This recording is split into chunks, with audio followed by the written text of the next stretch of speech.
35公里路，4000多万棵树，几乎将女人和现代社会完全隔离。布东峡夫妻2人是极少数生活在中国东北角的满归林场的鄂温克族驯鹿人。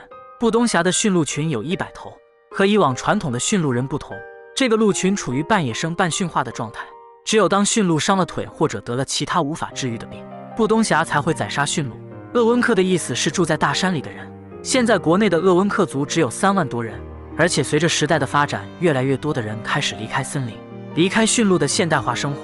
驯鹿可以忍受零下50度的低温，却对夏天极为不适。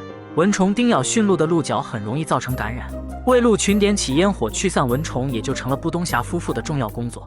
布东峡最大的经济收入就是用桦树皮制作鄂温克族传统手工艺品，当然还有最为珍贵的鹿茸。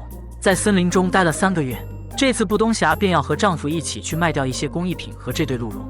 这对鹿茸刚刚才从一头生病的驯鹿上割